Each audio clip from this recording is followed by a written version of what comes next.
Need computer training for a group or office? Contact us today to get a free demo of our training at www.teachucomp.com/enterprise-licensing. After entering inventory parts into the item list, you need to order the items to keep your inventory parts stocked. While QuickBooks doesn't require that you use purchase orders, it is recommended. If you use purchase orders, you can see what items you have ordered and when they are due to be received. You will also be able to compare the items you receive against the items listed within the purchase order. If you don't order items in advance, or just don't want to use purchase orders, you can buy inventory directly by using the Items tab within the Write Checks window or Enter Credit Card Charges window to select the inventory items that you will purchase from vendors.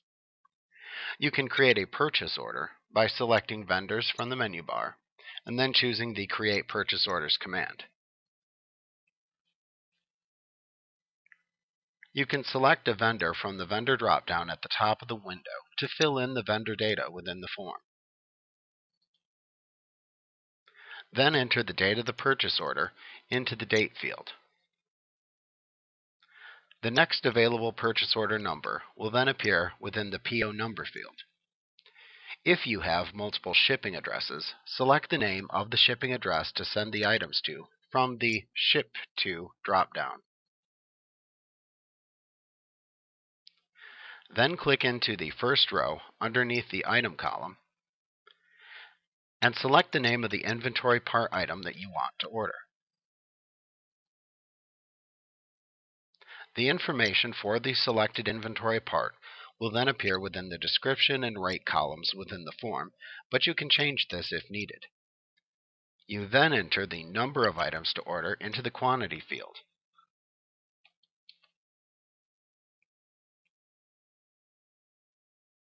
The amount shown will be calculated by QuickBooks by multiplying the quantity by the rate field. You can then repeat this process until you have entered all of the items needed within the purchase order. Now, if you want to enter a message to the vendor, you can enter the message into the Vendor Message field. You can enter a memo into the Memo field if needed. Once you have completed the purchase order form, you can then click the Save and Close button to save the purchase order and close the window. Or you can click the Save and New button to save the purchase order and then open another new purchase order form.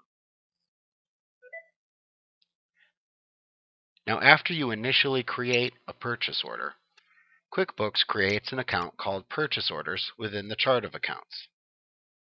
This is a non-posting account type created by QuickBooks, and it does not appear within your balance sheet or income statement.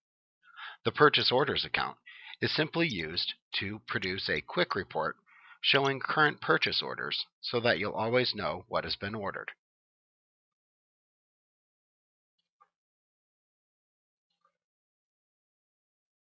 Like what you see? Get a free demo of our training for groups of 5 or more at www.teachucomp.com/enterprise-licensing.